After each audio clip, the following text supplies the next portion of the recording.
1절로 24절을 먼저 읽겠습니다. 본문 말씀은 마태복음 16장입니다. 제 성경은 27페이지입니다. 21절로 5절까지 읽는 것이 좋겠습니다. 25절로 바꾸겠습니다. 21절부터 같이 읽겠습니다. 이때로부터 예수 그리스도께서 자기가 예루살렘에 올라가 장로들과 대제사장들과 서기관들에게 많은 고난을 받고 죽임을 당하고 제3일에 살아나야 할 것을 제자들에게 비로소 가르치시니 베드로가 예수를 붙들고 간하여 가로되 주여 그리 마옵소서 이 일이 결코 주에게 미치지 아니하리이다. 예수께서 돌이키시며 베드로에게 이르시되 사단아 내 뒤로 물러가라. 너는 나를 넘어지게 하는 자로다. 내가 하나님의 일을 생각지 아니하고 도리어 사람의 일을 생각하는도다 하시고 이에 예수께서 제자들에게 이르시되 아무든지 나를 따라오려거든 자기를 부인하고 자기 십자가를 지고 나를 쫓을 것이니라. 누구든지 제 목숨을 구원코자 하면 잃을 것이요 누구든지 나를 위하여 제 목숨을 잃으면 찾으리라. 아멘. 할렐루야.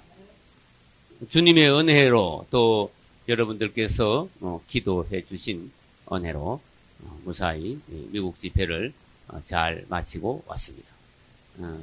아이다호 주에서 5번 집회 있고 그 다음에 한국인들을 위한 집회 한 번 있었고 그 다음에 몬타나주로 옮겨서 몬타나주에 교회 이름이 몬타나주 뉴 라이프 태버네클 UPC라고. UPC는 약자인데 유나이티드 펜테코스트 처치. 뉴 라이프 UPC 그 교회에서 집회가 있었고 그 다음에 마지막으로는 보즈먼 한인교회에서 집회가 있었습니다. 모두 다 주님의 은혜로 참 은혜 충만하게 하나님께 영광이 되고 모두들 같이 은혜 받고 또 만남의 기쁨 또 새롭게 은혜 주시는 하나님의 체험을 모두 다 함께하고 참 아름다운 올해 제 목회의 평생에 남을 만한 그러한 집회를 잘 마치고 왔습니다. 여러분께 감사드립니다. 주님께 영광을 돌립니다. 모든 실황은 녹음을 다 해가지고 왔습니다. 그래서 지금 편집을 하려면은 한 달 정도 걸리는데 편집하면은 여러분께 일부는 여러분께 선물로 나눠드리기로 하겠습니다. 감사합니다. 그리고 제가 이제 첫 시간 하고 둘째 시간은 처음 서두에 우리 사모님께서 한 20-30분 간증하시고 나머지를 제가 또 이렇게 창세기 2장 마무리하는 걸로 오늘 강의가 진행되도록 하겠습니다. 제가 느낀 것은 과연 우리 하나님께서 종을 보내셔서 헛되게 안 하시고 그냥 내가 강강하게 안 하시고 새 말씀을 그들이 듣기에도 새 말씀을 전하게 하심으로써 한국에서 간 목사의 말하자면 우리말로 하면 체면도 살리고 또 같이 은혜 받게 하셨음을 감사합니다. 또 제가 깨달은 것은 역시 하나님의 말씀을 계속하여 우리가 깊이 연구해야 되겠다. 그래서 깊이 연구하여 많은 사람들로 하여금 하나님의 진리의 새 말씀을 듣게 해야 되겠다. 그 다음에 많은 이들이 주님의 진리의 말씀을 듣기를 참 갈급해하고 있다. 그리고 미국에 어디를 가든지 한국인들이 없는 데가 없고 참 처음에 갔는데 한국인들이 몇천 명이나 있는 LA 같은 데야 뭐 백수십만 명이 있다고 합니다만은 제가 간다면 해도 한국인들이 적다고 하는데도 몇천 명이 있는 아주 가는 데마다 참 갈급한 한국인들도 참 많이 있고 우리가 말씀을 연구하여 그들에게 깊은 말씀을 계속해서 전해야 되겠다는 어떤 사명감을 깨닫고 왔습니다. 감사합니다. 내년에 꼭 오시라는 제 초청을 받았습니다. 날짜는 정하지 않고 주님께서 허락하시면은 내년에 다시 오겠습니다 하고 약속을 하고 그렇게 왔습니다. 또 감사한 것은 저희 설교가 미국에 가서도 먹힌다는 거. 할렐루야.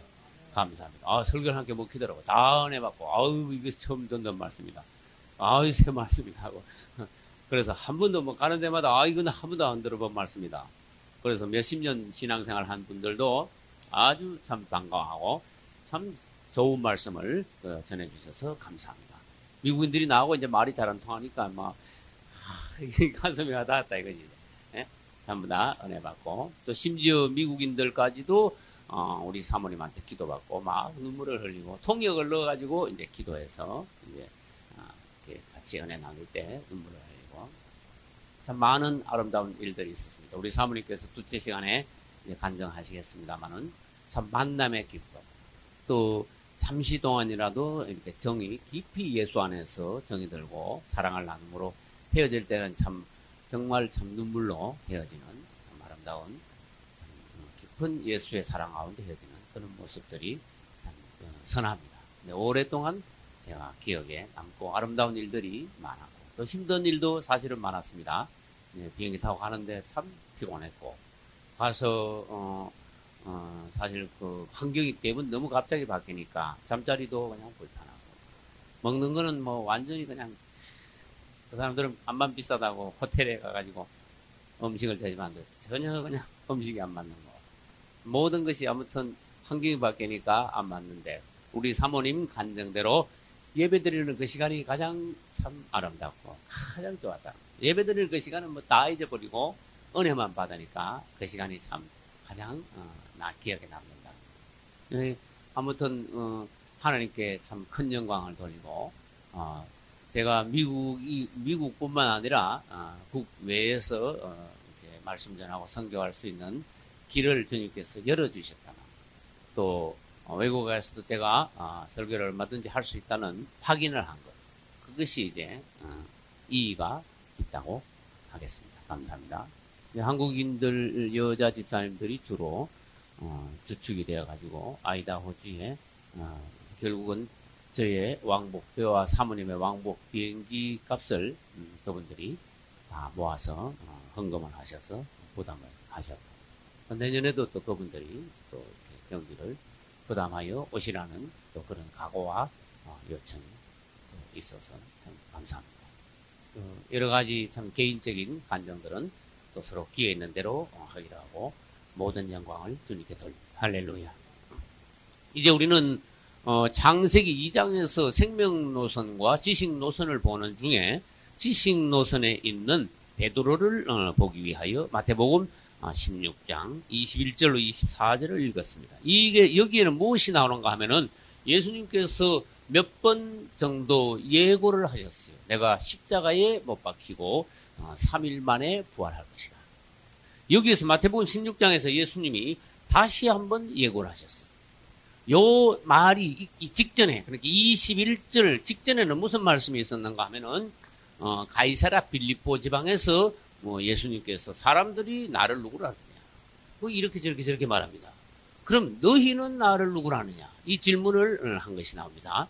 사람들이 예수님을 어떻게 보든 우리가 그분을 어떻게 보는 것이 중요하다는 거예요. 너희는 나를 누구라 하느냐. 그래서 그때 베드로가 아주 정확한 신앙 고백을 함으로써 베드로는 아주 칭찬을 받았습니다. 주는 그리스도시요 살아계신 하나님의 아들이십니다. 여러분, 지금 우리가 성경을 읽음으로써 이 말을 하는 건 쉽습니다만은 2000년 전에 이런 고백은요, 굉장히 아주 특이한 고백이에요. 왜? 2000년 전에 예수님께서 유대 땅에 나타나셨을 때 그분을 메시아로 영접한 사람이 과연 100만 명 중에 몇 명이 있었냐, 그 말이에요. 그런데도 이 베드로는 성령의 감동에 대해 안목이 열려서 예수님을 그리스도로 보고 영접을 했어요. 당신은 그리스도입니다. 즉, 우리 유대인들이 수천 년 전부터 고대해오던, 갈망해오던 그 메시아가 바로 당신입니다. 할렐루야. 그리고 당신은 하나님의 아들입니다. 그랬어요. 살아계신 하나님의 아들이십니다. 그래서 한 줄이 밖에 안 되는 짤막한 신앙 고백이지만은 그 당시로서는 예수 그리스도를 바로 보고 영접한 최고의 신앙 고백, 주님을 감동시킨 신앙 고백으로서 바요나 시모나 내가 복이 있도다 그랬어요. 이렇게 말한 것은 육신에서, 네 자신에서 나온 것이 아니라 하나님께서 내 마음을 열어주신 것이기 때문이다. 오늘날에도 우리는 그분이 누구신 것을 바로 알아야 돼요. 그분이 바로 그리스도시요, 메시아시요, 나의 개인적인 구주시요, 그분이 바로 하나님의 아들, 즉 하나님께서 사람 되어 오신 분임을 우리가 신앙 고백을 분명히 할 때 구원을 받는 것이요. 그 신앙 고백 위에 교회가 서는 것이요. 할렐루야. 그래서 베드로가 그 신앙 고백할 때 내가 이 반석 위에 내 교회를 세우리라. 내 교회. 따라해보세요. 내 교회. 그래서 잘 읽어보면요. 성경은 잘 읽어보면 아주 귀한 단어가 많아요. 내 교회. 교회는 누구 게 아니란 말이에요. 그분 거란 말이에요. 내 교회. 그리스도의 교회예요. 어떤 목사님이 교회를 세워가지고 막 개척을 해가지고 부흥이 크게 되면 그게 자기 건 줄 알아. 자기 게 아니거든. 그래 예수님이 뭐라는 거 아니야. 그건 네 교회 아니고 내 교회야. 또 요한복음 제일 끝장에 가면은 오늘 요 베드로가 있습니다만은 거기도 베드로하고 예수님하고 대화가 나와요. 바요나 시몬아, 내가 이 사람들보다 나를 더 사랑하느냐? 그렇게 베드로가 하는 대답이 내가 주를 사랑하는 줄 주께서 아시나이다. 그랬어요. 그때 주님께서 뭐라 하셨는가 하면은 처음에는 어린 양을 먹이라. 그 다음에는 내 어린이 아니고 양을 치라. 이 두 가지 말씀하셨어요. 그때 요게 뭐가 붙었는데 요 내자가 또 붙어 있어요. 요걸 보시면. 그리고 교회는 그분의 교회예요. 양도 개인 양이 아니에요. 내가 전도해가지고 내가 키웠다고 내가 구원시켰다고 내 양이 아니고 그분의 양이에요. 내 양을 그분의 양을 대신 맡아가지고 어떻게 치고 그분의 양을 먹이는 우리는 뭐예요? 일시 동안의 사명을 맡은 작은 목자들이다. 그분의 목자장이다. 할렐루야. 그 다른 데 보면은요, 자기 땅, 여기 또 요한복음이에요. 자기 땅에 오매. 일어났어요. 자기 땅. 여기 이 땅. 자기 땅에 오매 백성들이 영접지 아니하였다. 영접지 않았다. 땅도 누구 땅이냐? 자기 땅이다. 그래놨어요. 그리고 우리 그분이 만주의 주라는 것을 성경 여기저기에서 이제 말씀해놨어요. 이건 약간 이제 가지러 나간 말씀입니다만은 여기서 이제 칭찬을 들은 베드로는 그 다음에 바로 이제 뒤집어지는 장면이 나와. 칭찬을 막 잔뜩 듣고 막 네가 막 참 신앙 고백 잘했다. 그 신앙 고백 위에 내 교회를 세우리라고 내 교회를 세우리라고 말씀하시는데 그 다음에 바로 주님께서 21절 여기 보면은 내가 이제 십자가에 가서 못 박히고 3일 만에 부활하실 것을 주님께서 예고를 다시 하십니다. 그때 시몬 베드로가 뭐라고 아이고 주님 그러지 마십시오. 그래 버렸어. 우리말로 하면 아이고 주님 그러면 안 됩니다. 주님 왜 돌아가시려고 합니까? 아이고 이게 무슨 뜻이요? 따라서 인정상 말하는 거 우리 주님이 돌아가시다니. 내가 예를 들어서 힘든 일을 가는데 아이고 목사님 귀한 분이 그렇게 힘든 일 하시면 안 됩니다. 인정상. 여러분 인정이라는 건 나쁜 건 아니지만은 인정상 뭐 하는 것은 잘못하면은 하나님의 일을 막을 수 있다 그런 뜻이에요. 우리 예수님은 반드시 십자가로 가셔야 됩니다. 그것을 위하여 이 땅에 오셨습니다. 그분이 어린 양으로 오셨습니다. 속죄 양으로 오셨습니다. 그분의 길은 반드시 십자가로 가야 되는 길이요. 십자가를 통과해야 그 뒤에 뭐가 있습니까? 부활이라는 게 있습니다. 십자가가 없으면 부활도 없습니다. 십자가가 없으면 죄사함이 없습니다. 맞죠? 그분의 십자가 뒤에 있는 부활도 없으면 우리도 거듭남이 없습니다. 우리는 그냥 죄사함도 없고 거듭남이 없으면 그냥 다 이 땅에 있는 인류가 멸망하고 말 것입니다. 그분의 십자가라는 것은 모든 인류를 구원하기 위한 하나님의 특별한 은혜요 절차입니다. 그분은 십자가로 가셔야 돼. 그 십자가로 가셔서 그 고난이 얼마나 끔찍한 고난인가를 예수님은 벌써 알고 계셨어요. 그래서 이제 미리 예고하십니다. 십자가로 간다. 그러나 3일 만에 부활하실 것이다. 낙담하지 마라. 그런 뜻입니다. 근데 이제 베드로는 인간적으로 아이고 주님 그러시면 안 됩니다. 주님 왜 죽으려고 그러십니까? 아이고 이런 일이 주님께 미치지 않습니다. 그리고 뭐라 했는가 한번 볼까요? 22절 베드로가 예수를 붙들고 가나요. 주여 그리 마옵소서. 십자가로 가지 마십시오. 이 일이 결코 주에게 미치지 아니하리이다 그랬어요. 주님을 만류했지만 이것은 인간적인 혼에서 나온 것이다. 주님께서 보시기에 영 안에서 나온 행동이나 말은 아니다. 그래서 23절에 보니까 예수께서 돌이키시며 베드로에게 이르시되 사탄아 대부분 그랬어요. 그래서 막 베드로는 완전히 막 갑자기 뒤집어졌어요. 한 1, 2분 만에 그냥 왕 뒤집어져 버렸어요. 그래서 내 뒤로 물러가라. 너는 나를 넘어지게 하는 자로다. 그래서 우리가 말을 잘못하면 인정상 뭐를 잘못하면은 하나님의 일을 그르치게 한다. 이런 뜻이에요. 주님을 넘어지게 하는 자. 그래서 여러분 뭐든지 냉정하게 판단하여 주님 안에서 영 안에서 하나님이 기뻐하시는 길대로 따라야 된다. 그런 뜻이. 우리가 어떤 데 하다 보면은 영 안에서 냉정하다 보면은요 잘못하면 인간적으로 정도 없고 인정이 없는 메마른 사람인 것 같이 너무 사람이 뭐 율법적인 것 같이 그래 보일 수도 있지만은 그렇지만은 않습니다. 그 우리는 뭐든지 분명해야 된다는 것, 뜨겁거나 차갑거나 분명해야 된다는 것. 주님 안에서 뭐든지 결단을 가부 결정을 잘 해야 된다는 것. 그리고 이게 베드로가 이런 말을 한 것은 사탄에 속한 사단이 좋아하는 십자가를 없애버리려는 그러한 그 원인에서 나온 말이니까 주님은 베드로에게 사단아 그랬어요. 내 뒤로 물러가라. 그 다음에 내가 하나님의 일을 생각지 않아요. 하나님의 일을 밑줄 쳐야 돼. 도리어 사람의 일을 생각하는 것. 하나님의 일, 사람의 일, 두 가지 반대되는 단어가 여기 나왔어요. 우리는 하나님의 일을 먼저 생각해야 됩니다. 그 나라와 의를 먼저 구해야 됩니다. 그리고 난 뒤에 사람의 일을 생각해야지. 사람의 일, 인정상의 일, 땅의 일, 당장의 눈앞의 일을 생각한다면은 예수님이 죽으시는 것은 말도 안 되는 말씀이에요. 그렇기 때문에 그것을 막을 수밖에 없는 거예요. 사람의 일을 생각하고 인정상 생각하니까 예수님이 십자가에 가시는 것을 가만두고 볼 수가 없었어요. 그래서 우리는 어떻게 됩니까? 하나님의 일을 먼저 생각함으로써 판단이 정확해야 된다. 그런 뜻이에요. 그러고 난 뒤에 그분의 십자가를 말씀하시면서 그 다음에 우리의 십자가도 그 다음 절에 말씀하십니다. 그 다음 절이 몇 절이죠? 24절이. 그분의 십자가로 가시니까 우리도 그분의 제자라면은 아무든지 나를 따라오려거든 날마다 누가 보면은요 자기를 부인하고 자기 십자가를 누가 보면은요 날마다라는 단어가 들어가 있다는 걸 아시기 바랍니다. 계속적으로 항상 우리가 자기 자신을 부인하고 십자가를 지고 그분을 따라야 그분의 제자가 된다. 그런 뜻이. 그래서 오늘날 예수 그리스도를 믿는 삶이 어떤 삶이냐. 저는 이번에 미국 가서 그 무교절에 대한 걸 자세히 설명했습니다. 6월절 다음에 무교절입니다. 6월절은 구원과 관계 있고 무교절은 구원받은 후에 그리스도인의 평생의 생활과 관계 있습니다. 무교절이라는 것은 뭡니까? 누룩이 들어가지 않은 떡을 말합니다. 그것은 또 영적으로 뭡니까? 죄와 흠이 없는 생활입니다.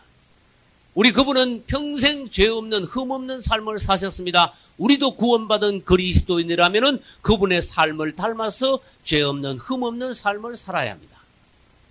우리 그분은 죄 없는 흠 없는 삶을 살으셨어요. 그것이 뭔가 하면은요, 우리가 그분을 따라가야 되는데 24절의 말씀과 무교절의 말씀이 연관이 돼야 돼요.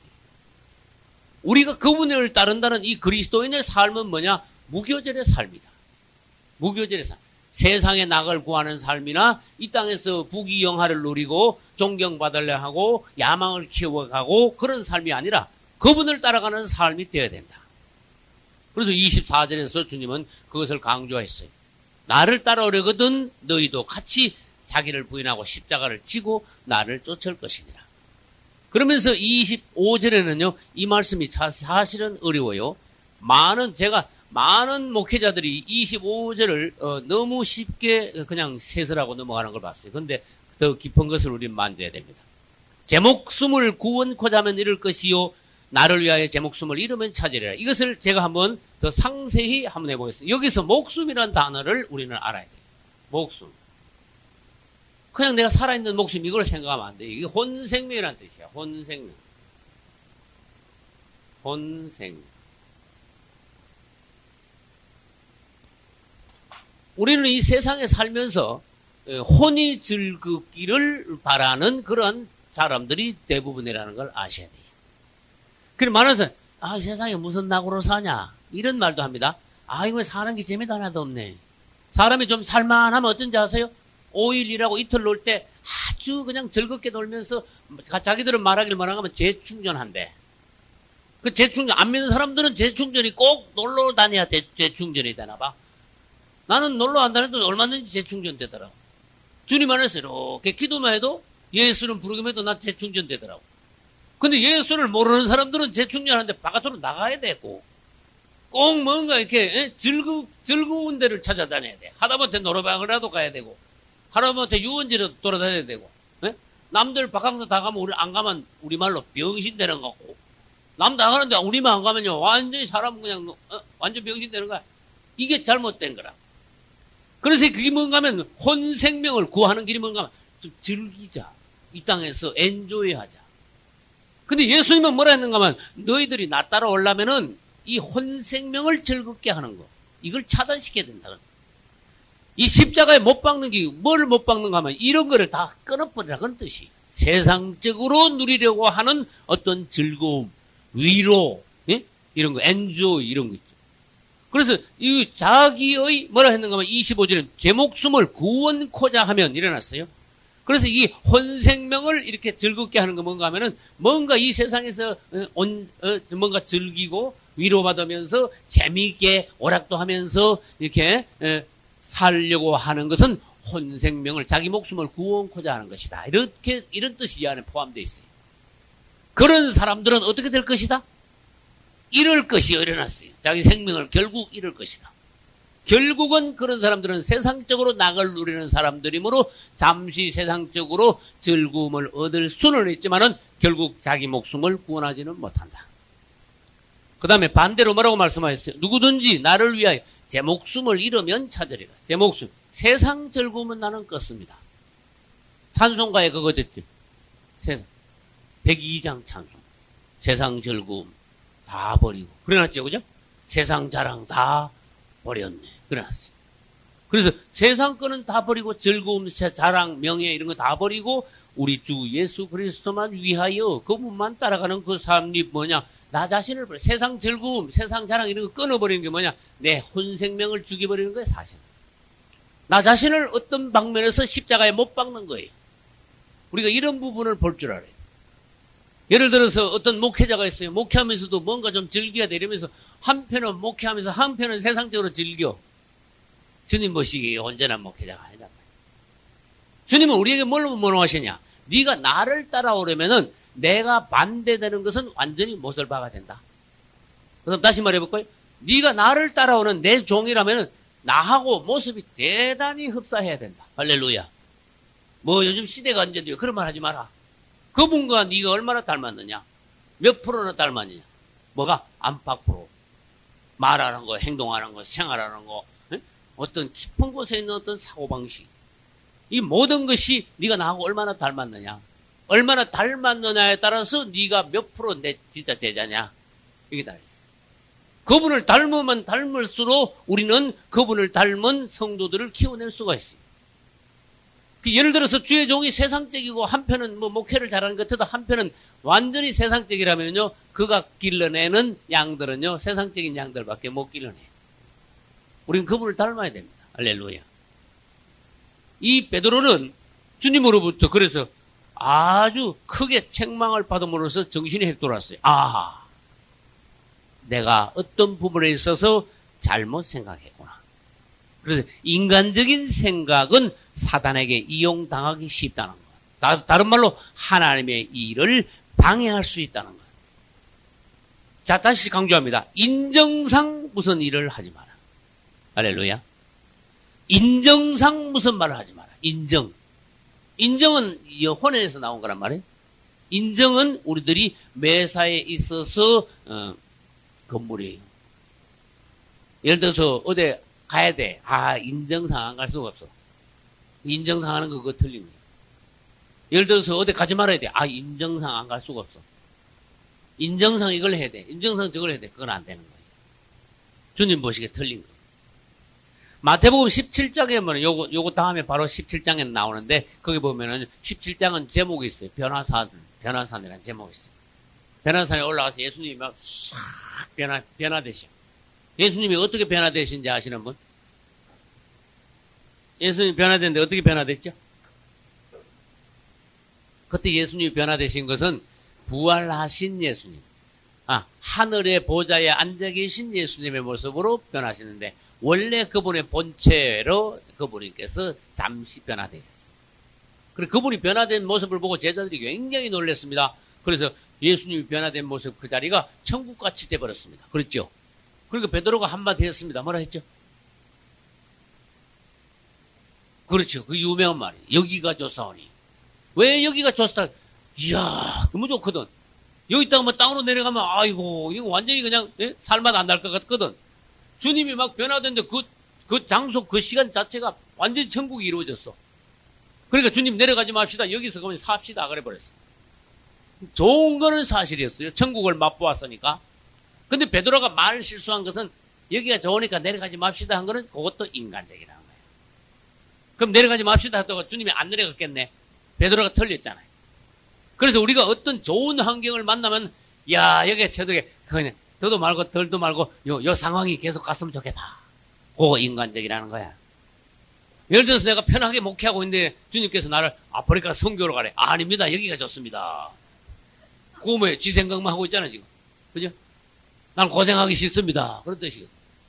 그리고 여기가 좋사온 일을 가만히 생각하면 자기 마음에 드는 자기가 편한 대로 어떤 장소에서 안주하려는 그런 편한 생각을 말해요.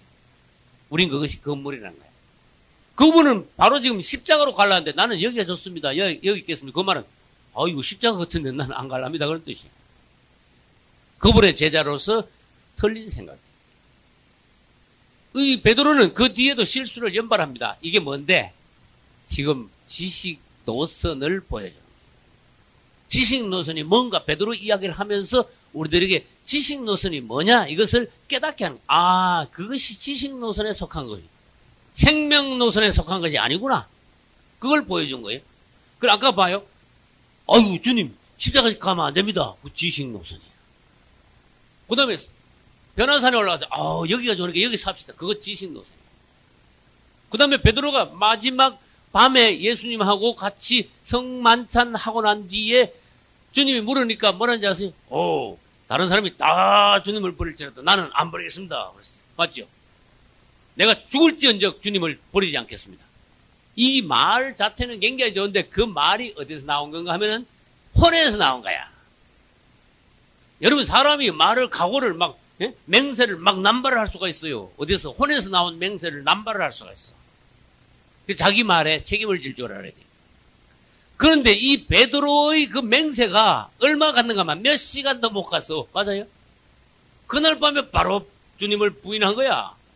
그래서 내가 죽을지언정, 그 다음에 감옥에 갈지라도 이 사람들이 다 주를 버릴지라도 막 이런 식으로 막 맹세를 했어. 그렇게 주님 뭐라세요? 네가 오늘 밤, 말도 갈 거 없어. 오늘 밤 그랬어요. 오늘 밤. 그러니까 베드로는 그 말을 할 당시에 지식 노선이 있다. 주님, 저를 불쌍히 여기소서. 이렇게 기도를 해요. 주님, 저는 항상 약합니다. 언제든지 저는 넘어집니다. 주님이 저를 불쌍히 여기지 않는다면은 저는 지금도 실패합니다. 이렇게 기도를 하기 영 안에 있는 기도예요. 자기 자신을 겸손히 주님 앞에 내려놓는 기도예요. 근데 베드로는 자신도 만만해서 전부 다 주님 떠나도 나는 안 떠나지요. 이게 뭐야? 지식 노선에서. 그러난 뒤에 베드로가 자기가 얼마나 약한지 주님께서는요, 베드로를요, 드러내셨어. 드러낸다고 표현해야 돼. 사람이 어떤 사건이 있으면은 드러납니다. 전에도 그랬죠. 교회가 조용할 때는 모릅니다. 그러나 교회에 뭔가 분란이 생기면 드러나게 돼 있어. 하나님 앞에서 누가 기도를 많이 하느냐? 누가 하나님의 편에 서느냐? 기도 많이 하는 사람. 어떤 사람은 말만 많습니다. 그러나 어떤 사람은 말은 적고 기도를 많이 합니다. 할렐루야. 이제 베드로는 맹세를 해놓고는요, 실제로 사건이 터졌습니다. 군인들이 와가지고 예수님을 막 잡아갔습니다. 그러니까 결국은 어떻게 됐어요? 12제자 중에 남아있는 사람이 있었습니까? 12제자가 전부 다 도망가 버렸어. 그러니까 그 당시 벌써 12제자들은 전부 다 지식 노선에 있었다. 영 안에 있는 종들이 하나도 없었어. 다 도망가 버렸어. 그래서 다 도망갔는데 도망가다 가면서 이렇게 양심이 끓이거든. 사람이면 그런 거야. 주님 붙잡혀 가는데 우리가 도망가는 게 좀 그렇다. 양심이 끓이니까요. 저 멀리 붙잡혀 가는데 먼 데서요. 슬슬 이렇게 멀찍이 따라가더라. 일어났어요, 성경. 저는 20년 전에요, 이 충격을 받고 멀찍이라는 단어에다가 내가 밑줄을 친 적이 있어. 멀찍이. 이 멀찍이라는 단어 하나가 베드로의 그 중심, 그 상태를 그냥 말해주는 거야. 멀찍이 따라갔대. 먼 데서 눈치를 슬슬 보면서 도망갈 수도 없고 안 갈 수도 없고 멀찍이 따라갔대. 그래가지고 주님이 가야바의 뜰에 사람들을 갖다 놨어요. 추워. 주님은 저쪽 뜰이 넓기도 넓고 저쪽에 갖다 놓고는 추우니까 이쪽에 와가지고 불 쬐고 있어. 근데 그것도 추우니까 그것도 슬슬 갔네. 주님이 어떻게 되는가? 양 도망가진 못하고 거기서 3번이나 주님을 부인했어요. 베드로가 얼마나 약하나? 군인들이 와가지고 막 목에다가 창을 갖다 내놓고 너 예수 제자 그런 물은 것도 아니야. 에? 어떤 조그마한 계집종이라 그랬어. 계집종이 저 사람 예수 제자 같다 그러니까 아니야. 계집종한테도 아니야 그랬어. 그렇게 베드로가 얼마나 약했냐. 우리가 얼마나 마귀 앞에서 약할 수 있냐. 언제? 거듭나지 못할 때. 지식 노선에 있을 때는 큰 소리만 쳤지 우리가 얼마나 약할 수 있느냐. 그걸 보여줬어. 베드로는 결국 3번이나 주님을 부인했습니다. 왜? 그가 아직도 거듭나지 못했으니 주님을 부인했다는 뜻이에요. 그럼 베드로가 언제 사람이 변하느냐? 오순절 돼야 사람이 변해. 사도행전 2장 1절에 가야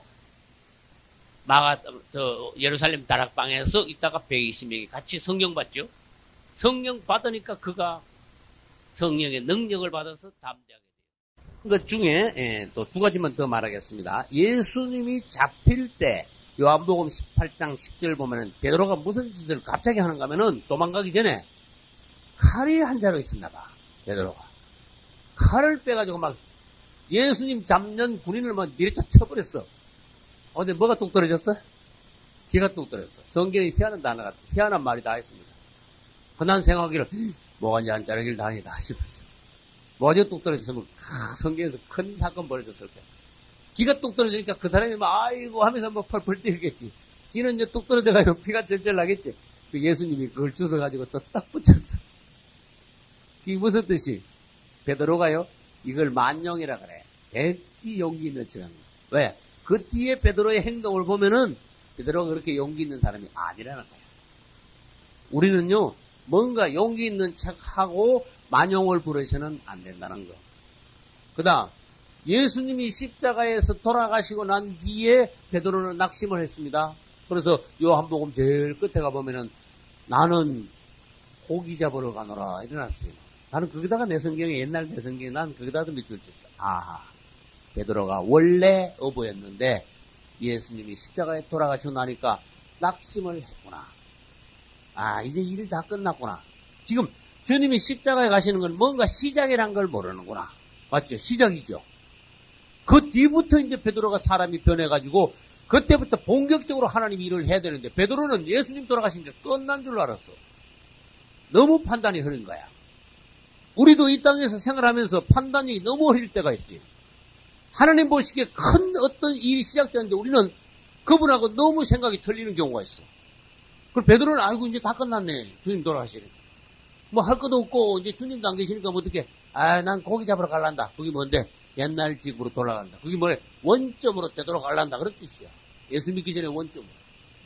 오늘날로 말하면요. 극단적으로 말하면 예수 안 믿고 옛날 예수 믿기 전에 어떤 직업으로 돌아가는 걸 말해. 그 다른 사람들은 그래 나도 갈게. 아유 다른 사람까지 다 데려갔네. 그리고 여럿이 고기 잡는데 그 고기가 잘 잡히면 좋겠어요. 못 잡히면 좋겠어요. 주님이 그 고기 잡는데 잘 잡히게 두겠습니까? 예수 믿다가 때려치우고 예를 들어서 딴 데 가서 뭐 하면 그게 잘 될 것 같습니까? 그런 뜻이에요. 그 주님은요 베드로가 주님을 떠나서 옛날 직업으로 돌아갔는데 그 고기가 안 잡히게 만나. 하나도 못 잡았어. 근데 희한하죠. 갈릴리 바다에서 여럿이 밤새도록 잡아도 고기 못 잡았는데 주님은요 언제 잡았는지 고기를 잡아가지고 벌써 해변가에서 고기를 벌써 굽고 있어. 주님은. 이 놀라운 주님이에요. 그 베드로가 지식 노선에 있을 때 주님을 떠나 판단력이 없어 옛날로 돌아갔다는 거. 그래서 여기서 우리는 뭘 알아야 되냐? 지식 노선에 있다는 것이 그런 거구나. 이걸 깨달아라 그런 뜻이에요. 결국은 아까 말씀드렸듯이 이제 오순절날 성령 받고 베드로는 생명 노선으로 돌아갔습니다. 할렐루야. 요한복음 13장으로 넘어갑니다. 요한복음 13장. 여기는 가룟 유다가 나옵니다. 13장 1절부터 6절까지 169페이지에 있습니다. 같이 읽습니다. 6월절 전에 예수께서 자기가 세상을 떠나 아버지께로 돌아가실 때가 이런 줄 아시고 세상에 있는 자기 사람들을 사랑하시되 끝까지 사랑하시니라.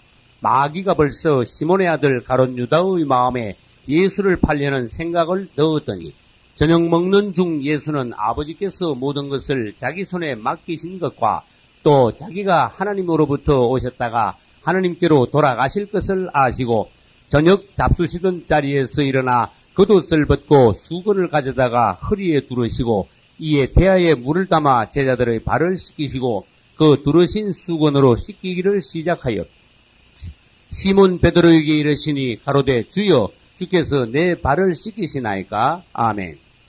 여기서 이제 가룟 유다에 대해서 우리가 봅니다. 가룟 유다가 어떻게 지식 노선에 있다가 결국 생명 노선으로 돌아오지 못하고 멸망으로 들어갔는가. 베드로도 가룟 유다도 똑같이 지식 노선에 있었어요. 베드로도 주님을 모른다고 부인했죠. 베드로도 주님을 모른다고 부인하면서 주님을 저주까지 했습니다. 근데 가룟 유다도 주님을 배반했습니다. 주님을 팔아먹었습니다. 아무튼 베드로도 가룟 유다도 지식 노선에 있는 것은 사실인데 결과가 달랐습니다. 베드로는 나중에 철저히 회개했고 가룟 유다는 뭐만 하고 뭐는 안 했다. 이게 중요이지.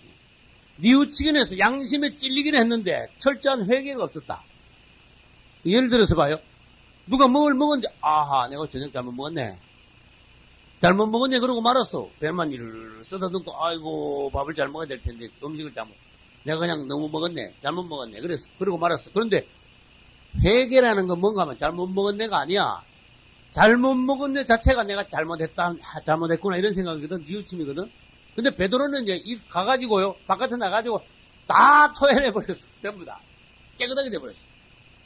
근데 가룟 유다는 아이고 잘못 먹었네. 내가 잘못했네. 그것까지만 알고 철저하게 하나님 앞에서 회개가 없었어요. 그래서 뉘우침까지는 안 된다. 되게 미련하면요 뉘우치지도 못합니다. 자기 잘못한 것도 모릅니다. 어떤 미련한 사람들은 때리도 모른대. 내가 왜 얻어맞는가 그것도 모르는 둔한 사람이 있다 그랬어. 그건 진짜 그 가망 없는 겁니다. 암만 두드려 맞아도 자기가 왜 두드려 맞는지 모르면 어떤 눈치 빠른 사람들은요 하나님이 탁 건드리면 자기 자식만 건드려도요 탁 벌써 돌아와. 하나님 앞에 탁 엎드려. 벌써 뭔가 우리 집에 잘못된 게 있기 때문에 주님께서 나로 하여금 깨닫게 하시는구나 하고 하나님 앞에 엎드려. 생각이 안 나면 주님께 물어. 주님 우리 가정에 뭐가 잘못된 게 있습니까? 모든 것을 용서하소서. 근데 어떤 사람들은요 막 이거 때리고 저거 때리고 막 엉망으로 만들어도 분해서 모르는 사람이 있어. 세상 말로 망할 징조야 그거. 하나님 앞에서요 아주 민감해야 돼. 성령 안에서. 여러분은 회개를 잘하세요. 할렐루야. 따라서 회개하라. 자꾸 주님 앞에서 엎드리고 자백하고 나 자신을 돌아보고 용서를 구하고 주의 자비를 구하고 주님 앞에서 겸손한 사람의 모습이요. 그 사람은 주님께서요 징계하실 수 없어요. 어떡하면 엎드리니까 주님 앞에. 때마다 자꾸 엎드려서 회개하니까. 근데 베드로는요 회개를 잘했습니다. 가룟 유다는 뉘우치기만 하고 이 안에 있는 것이요 토해내질 않으니까 이 죄짐이 안 토해졌으니까 죄가 여기 아직 있죠. 그러니까 이 죄가 나를 어떻게 보통 죄가 아니고 너무너무 역사상 가장 큰 죄니까 완전히 토해내질 못하니까 이 죄짐이 나를 자꾸 누르는 거야. 죄짐에 눌린다는 거 여러분 한번 생각해봐요. 죄짐이. 어떤 죄는요 자기를 계속 누릅니다. 그것 때문에 막 내가 막 아무것도 못하게 됩니다. 밥도 못 먹고 잠도 못 자게 됩니다. 가룟 유다는요 죄짐에 눌리면서도 뭔가 하나님 앞에 철저하게 자백하는 거, 통회하는 거, 토해내는 거를 못했어요. 그래가지고 결국은 눌리다가 가룟 유다가 어떻게 죽었을까? 자살 목 매달아 죽었습니다. 목 매달아 죽었는데 어디 절벽 있는 데 가가지고 나무에 목을 맸나봐. 그리고 이게 바람이 불었나봐. 흔들흔들어. 근이 좀 약했나봐. 성경에 보면은 사복음서에는 목 매달아 죽었다 그러고 사도행전 가면은 창자가 터져 죽고 때려놨어요. 그러면 두 개를 합쳐야 돼요. 목 매달아 죽었는데 흔들흔들 하다가 뚝 떨어지니까 땅 떨어지면서 배가 다 갈라져서 상자가 다 바깥으로 다 나갔다. 그래서 그걸 사람들이 걷다 가지고요, 주인 없는 밭에다가 장사를 지냈어요. 그래서 그 아겔다마, 다른 말로 피바치다. 피값으로, 이 가룟 유다가 피값으로, 피값을 받았죠. 그죠? 피값을 받고 그 대가로 죽었다. 그래서 이 유대 땅에는 무슨 땅이 있는가 하면, 그 주인 없는 땅을, 주인 없는 돈을 가지고 그 돈을 누구도 가질 수가 없으니까 그것을 밭을 사가지고, 나그네의 묘지를 삼은 그런 경우가 있었어, 그 당시에. 가룟 유다가 거기에 묻힌 거예요. 가룟 유다는 예수님의 제자였지만은 사실은 마귀의 종이었다. 맞죠? 주님을 사랑하거나 그분을 경외하는 마음을, 그분을 믿는 마음은 전혀 없었고, 그 생각 안에는 딴 생각만 있었다. 오늘날 몸은 교회에 오지만은 생각이 다른 데 있는 사람들이 얼마든지 있다. 이걸 보여준 거예요. 오늘날 부부가 같이 살지만은 부부가 서로 진심으로 사랑하고 아끼지 않고 딴 데 생각 있는 사람들이 얼마나 많습니까? 그거를 가르쳐 줍니다. 오늘날 직장 생활을 하고 있지만 사람들이 자기 직장에서 열심히 진실로 성실하게 하지 않고 직장을 오히려 망하게 하는 사람들이 얼마나 많냐. 딴 생각, 직장 돈이나 빼먹으려고. 적당하게 뭐 시간에 떼올라가라고. 특히 공무원들 중에 그런 사람들이 얼마나 많냐 그런 뜻이야. 그런 사람들이 많을수록 그 사람이 소속해 있는 직장은 망하는 거야. 오히려 벌레가 과일 깔아 먹듯이 망하는 거야. 우리는 내가 속해 있는 이 곳이 어디냐, 내가 여기서 맡은 것이 뭐냐, 그 다음에 나에게 주어진 주님의 의무가 뭐냐, 내가 무엇을 위하여 죽어야 되느냐, 이걸 우리가 바로 깨달아야 돼. 그걸 정체성이야. 전 미국 가서 집사람들에게, 여러분은 세계에서 제일 잘 산다는 미국에 살고 있습니다. 왜 여기 있습니까? 내가 물었어요. 여러분은 지금 잘 살라고 여기 왔습니까? 한국에서 못 살 것이니까 더 잘 사는데 찾아가지고 내 한 몸 잘 살라고 미국에 왔습니까? 물었어요. 아닙니다. 주님께서 특별한 계획이 있어서 여러분을 여기 보내셨다는 것을 아셔야 됩니다. 여기서 오늘 내가 뭘 해야 되느냐, 그걸 깨닫는 사람이 정말 하나님의 사람. 그 사람이 인생을 성공하는 사람입니다. 내 한 목숨 잘 살라고, 그냥 내 자식들 잘 키워보려고 미국에 이민 왔다는, 도망치듯이 이민 왔다는 사람이 혹시 있다면은 그 사람 인생 곤란합니다. 실패한 인생 되고 막. 우리는 오늘 내가 여기 왜 있느냐, 그걸 알아야 돼. 근데 가룟 유다는 그걸 몰랐어. 자기가 뭐 하는 사람이야. 가룟 유다 머리에는요, 지 생각만 하는 거야. 돈 생각만 하고. 가룟 유다 돈깨를 맡아가지고 끄떡하면 돈만 빼먹혀. 희한하지. 내가 전에 말했는데 주님이요, 가룟 유다가 도둑놈인지 알면서도요, 돈은 네가 맡아. 그랬어. 우리 주님이 희한한 분이에요. 우리 사람들 같으면 1000명 중에 한 명, 10,000명 중에 한 명 그런 사람 없어요. 누가 손버릇이 나쁜 사람이 알면서 누가 그 사람한테 돈 맡기는 사람이 세상에 어디 있습니까? 근데 우리 주님은요, 네가 딱 맞아. 네가 돈 맡아. 적격이야, 네가 돈 좋아하니까 네가 돈 받는 게 맞아. 희한하지요. 우리 주님이 얼마나 놀라. 왜냐? 그분은 돈이 있어도 없어도 똑같아. 돈에 전혀 관심이 없는 분이야. 그래서 우리는 참 주님을 따라 마음이 넓어야 된다는 거. 이 가룟 유다는 심령 자체가 어떤 사람이냐? 그 사람 마음에 마귀가 들어오기 쉬운 사람이야. 그걸 조심해. 어떤 사람은요, 중심이 딱 잡히면 마귀가 함부로 그 사람 앞에 안에 못 들어와. 근데 사람이 간사하면은 마귀가 굉장히 들어오기 쉬워져. 우리는 주님 앞에서 중심이 딱 잡혀요. 어떤 줏대가 있어야 돼. 뭔가 분명한 사람이 돼야 돼. 아닌 건 분명히 아니라고 말이나 행동으로 할 수 있는 사람이 돼야 돼. 환경에 따라서 이랬다 저랬다 하고 간사하고 줏대가 없는 사람은요, 그 사람 틀림없이 마귀가 가지고 놀아. 가룟 유다는 예수님의 제자이면서 그분을 사랑하지 않고 돈만 좋아하니까 마귀가 들어와가지고 돈 가지고, 그가 좋아하는 돈 가지고 가룟 유다를 가지고 노는 거야. 돈을 앞세워서 예수님을 팔아먹게 한 거야. 그래서 사상 최악의 악역을 맡았습니다. 결국은 목매달아 죽었습니다. 그는 희식 노선에 있었습니다. 그 다음에 사도행전 9장으로 넘어갑니다. 사도행전 9장. 9장에는 이제 사도 바울 이야기가 나오는데, 그 당시 사도행전 9장의 사도 바울은 이름이 바울이 아니고 뭐요? 사울입니다. 아직 변화되기 전이니까. 사도행전 3분의 1쯤 가야, 13장 이후에 가야, 반 이후에 가야지 이제 사울은 바울로 이름이 바뀝니다. 그러면 1절에서부터 잠깐 보겠습니다. 몇 절까지만 볼까요? 9절까지가 단락이죠. 거기까지만 읽어보겠습니다. 사울이 주의 제자들을 대하여 여전히 위협과 살기가 등등하여 대제사장에게 가서 다메섹 여러 회당에 갈 공문을 청하니 이는 만일 그 돌을 쫓는 사람을 만나면 물론 남녀하고 결박하여 예루살렘으로 잡아오려 함이라. 사울이 행하여 다메섹에 가까이 가더니 호련히 하늘로서 빛이 저를 둘러 비추는지라.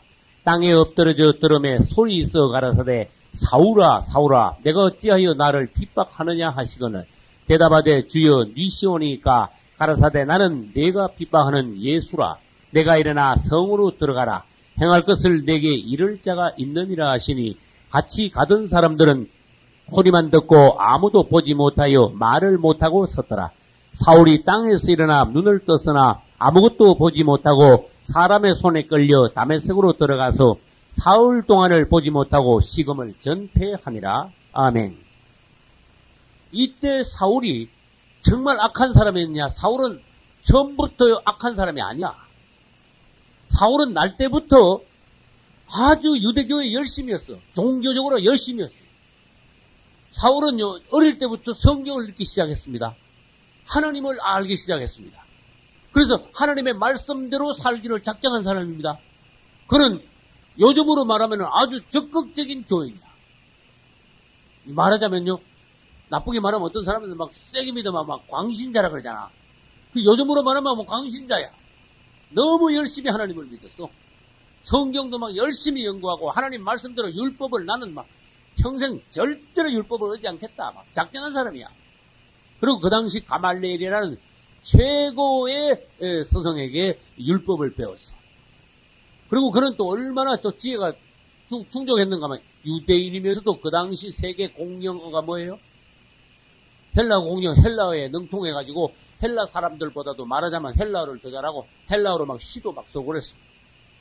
헬라어 문헌을 하도 많이 읽어가지고 헬라 시를 막 달달 외우고 그랬어. 헬라 말을 하니까 헬라 말로 말하자면은 설교를 아주 능통하게 했어요.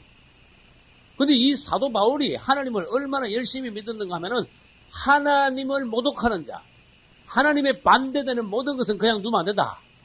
이런 막 극단적인 생각. 그래서 다른 말 하면요, 그것을 열심당원이다. 이런 표현을 해요. 그는 유대교 열심당원이야. 그리고 아주 머리가 뛰어났어. 근데 유대교에 너무 열심히 하다 보니까 그 당시에 유대교는 기울어지는 걸 몰랐어.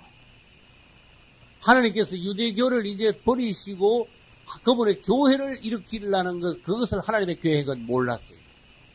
이 사울은 구약에 속한 사람이야. 시대는 신약이 됐는데 아직도 사상은 구약 사상이야. 유대교에 빠져 있어. 유대교는 하나님을 버렸습니다. 그러니까 그분도 유대교를 놓아버렸습니다. 무슨 뜻인지 알겠죠? 유대교는 더 이상 하나님께 쓰임받을 수 없게 됐습니다. 무슨 뜻인지 알겠죠? 낡은 사상. 그래서 주님은 유대교에서부터 누구를 나오게 하시는가 하면 세례 요한을 나오게 하십니다. 세례 요한은 가만히 놔두면 유대교의 제사장이 돼야 돼. 근데 그것을 나오게 했어. 그래서 신약을 여는 종이 되게 하셨어요. 근데 사도 바울은 그 시대적인 흐름을 몰랐어요. 우리가 오늘날 이 시대의 하나님께서 역사하시는 새 역사의 새 흐름을 모른다면 사울같이 된다 그런 뜻이에요. 근데 이 기독교가 일어났어요. 예수님께서 죽으시고 3일 만에 부활하시고 오순절날 예루살렘 다락방에서 교회가 시작이 됐죠. 교회가 시작됐는데 막 예수 이름으로 막 교회들이 막 일어나가지고 신자들이 막 불어나기 시작해. 여러분, 예루살렘 안에만 최고 많을 때 수만 명의 신자가 있었다니까 2000년 전에 예루살렘 안에 수만 명이면 얼마나 많은가 생각해봐요. 놀라운 숫자예요. 근데 가만히 보니까 율법하고 틀리거든. 그래서 사도 바울은 이 기독교인들을요, 이단이라고 정죄한 거예요. 유대교인들은 예수님을 죽였습니다. 기독교인들은 예수 그리스도의 죽으심과 부활을 믿는 무리들이었습니다. 그렇죠? 그 유대교에서 예수님을 죽였는데 예수님을 부활하셨다고 선전하면서 그 부활하신 예수님을 따르는 무리들이 기독교인들, 그리스도인들이야. 근데 보니까 율법하고는 상관없는 것 같아. 예수 그리스도를 믿음으로 구원을 얻는다고 하면서 그분의 부활을 믿어. 그래서 아무튼 유대교와 기독교는 본성적으로, 본능적으로 아주 원수지간이야. 그래서 이 바울은 하나님을 잘 믿는다고 자기가 자부하면서 하나님과 반대되는 사람들은 그냥 둘 수 없다. 이래가지고 열심당원이 돼가지고 기독교인들을 막 핍박하기 시작하는 거예요. 그게 뭐냐? 지독한 지식 노선이다. 지금 우리는 성경에서 지식 노선을 보고 있습니다. 우리가 오늘날 잘못하면, 예수 믿는 거 잘못하면 지식 노선 안에서 예수 믿을 수 있다는 거예요. 이 사울은 지독한 지식 노선이야. 그래서 보니까 율법을 막 어기고 우리가 믿지 않는, 자기가 믿지 않는 예수라는 누구를 믿으면서 그의 부활을 따르는 그런 무리들인데 이 놔두면 안 되겠다. 우리 유대교가 막 흔들리겠다. 그래서 기독교인들을 죽이기로 작정하고 감옥에 다 잡아넣기로 작정했는데 어디로 가다가 다메섹 가다가 꼬골해졌어. 그 다메섹이 왜 갔는지 아는 사람? 예수 제자들 붙잡아서 감옥에 다 집어넣으려고. 그 왜 다메섹까지 왜 가려고 그랬어요? 다메섹까지 왜 가려고 그랬어요? 그 예루살렘에만 수만 명 있다는데 다메섹은 또 왜 가? 그만큼 열심인 거야. 내가 질문할게. 그럼 다메섹 갔다 오면 뭐 월급 누구한테 받습니까? 그것도 아니야. 월급 주는 것도 아니야. 다메섹 가가지고 예수 제자들 내가 다 잡아보겠습니다. 대제사장한테 가서 공문을 하나 주시오. 알았어. 예수 제자들 다 잡아본다니까 대제사장이 공문을 줬네. 이제는 그 유대교에서 인정하는, 대제사장이 인정하는 파송하는 자니 이자가 그 이단 그리스도인들을 잡아오는 걸 허용하노라. 막 이런 식으로 공문을 썼어. 그걸 막 타 놓고 이제 막 기고만장해가지고 성경에 의하면은 바울이 막 살기가 등등하대. 살기가 등등하대. 이 살기등등하는 자태가요, 그가 얼마나 혼 안에 있었다는 것을 알 수가 있어요. 살기가 등등히 가는데 주님이 가만 보니까요, 사도 바울이 변하기만 하면은 하나님 앞에 크게 쓰임받을 수 있는 사람이라는 것을 주님은 아셨어요. 그래서 정식으로 막 살기가 최고로 등등할 때 정식으로 그분이 사도 바울을 딱 만난 거야. 그래서 그분은 처음에요, 빛으로 나타나셨습니다. 부활하신 주님을 다메섹 도상에서 사울은 만났습니다. 그분을 만난다는 거. 이야, 걱정의 순간입니다. 이 바울은 가다가요, 그분의 빛이 얼마나 센지 땅바닥에 꼬그라져 버렸습니다. 그분의 빛 두 번째, 얼마나 센지 꼬그라졌을 뿐만 아니라 눈이 어떻게 됐어요? 눈이 그냥 완전히 가버렸습니다. 눈이 갔다. 너는 지금까지 봉사했어. 그런 뜻이야. 잘 알아들어야 돼요? 넌 지금 헛봤어, 지금까지. 네 눈 감고 3일 동안 한번 생각해봐. 그런 뜻이야. 그래, 눈 감고 3일 동안 그것도 금식하면서. 맞죠? 3일 동안, 눈 감고 3일 동안 금식하고 만난 예수님의 음성을 들으니까 그분의 음성, 부활하신 예수님. 아하, 내가 뭔가 지금까지 생각해보라. 네가 왜 나를 핍박하냐? 나를 핍박한다고. 지금까지 내가 설킨 거 있지. 그건 나 핍박한 거야, 나를. 지어 니시니까. 나는 네가 핍박하는 예수라. 난 당신 알지도 못하고 당신 몸에 내 털도 안 건드리는데 내가 왜 당신을 핍박했다. 네가 나를 믿는, 나를 따르는 그리스도인들을 핍박한 것이 바로 나를 핍박한 것이야. 그분의 음성을 들으니, 부활하신 예수님을 만나니 그분이 정말 하나님의 아들이시라는 걸 알고, 아하, 내가 지금까지 잘못했구나. 지금까지 어디에 있었다? 지식 노선에 있었다. 정신이 번쩍 돌아온 거야. 3일 동안 그분은요, 사도 바울이 식음을 전폐하고 봉사가 된 가운데 금식 기도하게 했었어. 깨닫게 하셨어. 그러나 뒤에 누굴 보냈을까? 다메섹에 있는 종 누굴 보냈어요?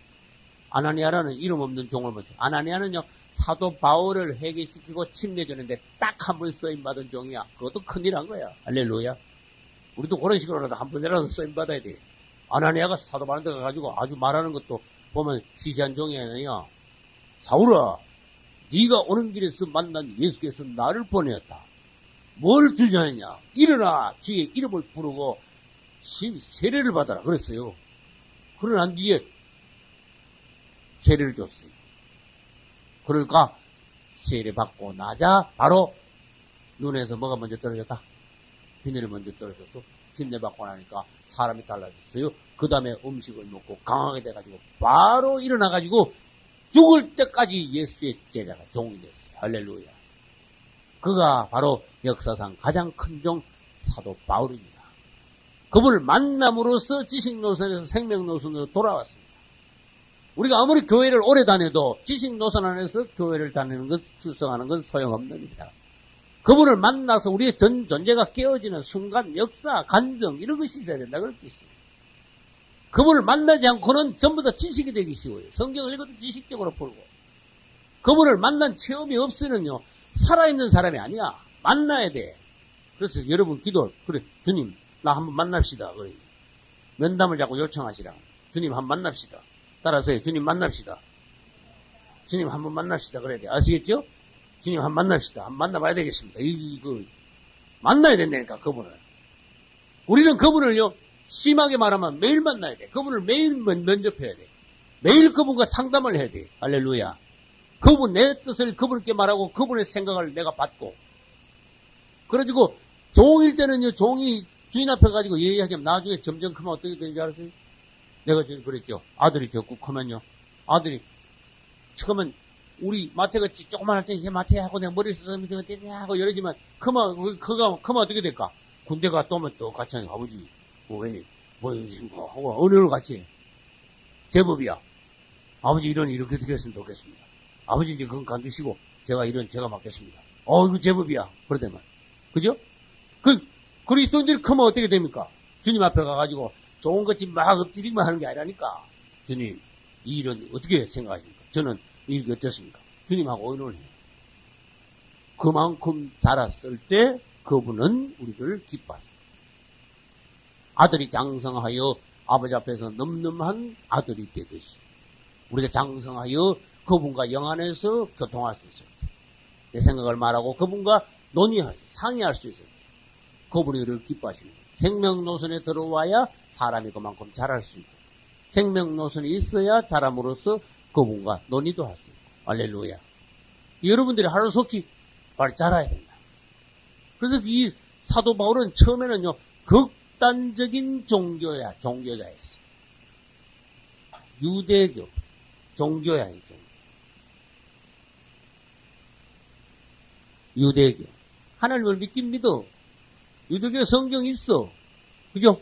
근데 유대교는 죽었어. 유대교는 하나님 일을 못해. 하나님을 섬기면서도 하나님 일을 못해. 아주 희한한 종교야. 유대교는 성경을 들고 하나님을 믿고 율법대로 산다고 하면서 이 안에 구원이 없어. 기가 막힌 일이라니까. 이거 한번 생각해봐. 이 세상이 희한한 마귀 역사가 있다. 이슬람교.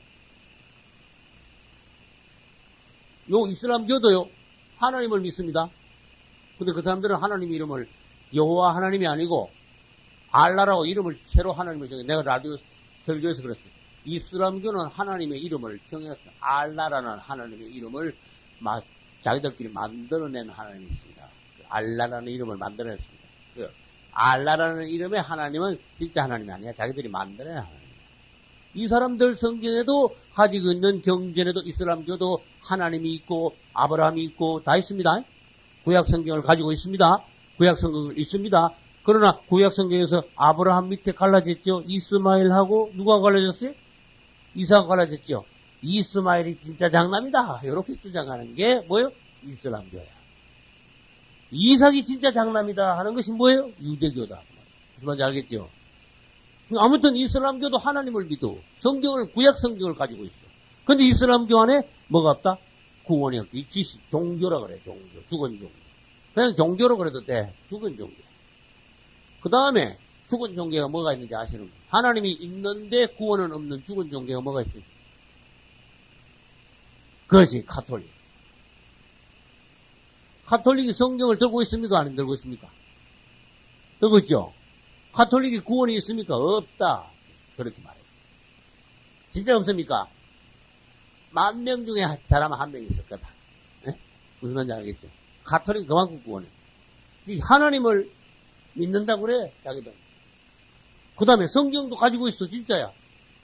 자기들이 진짜 교회다, 또 그래. 이거 같잖아. 기독교는 사실상 말하면 교회로 인정할 수 없다. 아주 건방진 소리네. 천주교가 진짜 교회다, 그래. 그렇게 말해요. 그런데 죽은 종교예요. 지식 노릇에 있어. 하나님께서 싫어하는 많은 귀신적 가르침이 이 안에 있어요. 누룩이 안에 들어있어요. 독주가 이 안에 있어요. 하나님께서 보시기에 아주 싫어해. 이 각종 마귀가 가톨릭을 통해서 굉장히 쉽게 들어왔어요. 종교 안에. 그래서 이것이 보기에는요, 굉장히 경건합니다. 우리 사모님도 처녀 때는요, 고등학교 때 끄떡하면 명동성당 가가지고, 이야, 너무 보기에 좋더래요. 뭐 알지도 모르면서, 그 안에 뭐가 또 마귀적인 게 들어있는지 모르면서도, 막, 명동성당 하니까 막 마리아 상도 막, 너무 거룩한 거, 그 안에 들어가면 사람들이, 이거 하얀 버튼, 이러는데, 너무 마음이 막 편한 거 그렇대. 그 속에 마귀가 있는. 경건의 모양만 있고, 사람을 구원하는 경건의 능력은 없는 거죠. 유대교도, 이슬람교도, 가톨릭도, 지식 노선. 죽은 종교다. 사람을 구원할 수 없다. 하나님께서 싫어한다. 이 모든 것 안에 마귀 역사가 있다. 숨은 마귀 역사가 있다. 그러면 마지막으로 봅시다. 오늘날 기독교 역시 어떻게 돼가냐? 지식 노선으로 빠져가고 있다. 이걸 깨달으셔야 돼요. 오늘날 기독교도 구원이 희박해져 가고 있다. 저는 장담할 수 있습니다. 기독교 내에 반 구원 못 받아요. 이런 걸 아셔야 돼요. 진짜 물과 성령으로 거듭난 사람 반 어림도 없어요. 몰라 3분의 1이나 되면 많이 될까. 여러분 진짜 물과 성령으로 거듭나는 게 뭔가 하셔야 됩니다. 그래서 우리는 그냥 교회 다닌다고 잘 믿으면 전당 가. 거짓말 하지 마라 그래. 그런 말하는 목회자 말 믿다가 큰일 나는 거예요. 여러분 나중에 구원 못 받고 나 지도하는 목사가 그랬어. 그거 나중에 책임 못 져.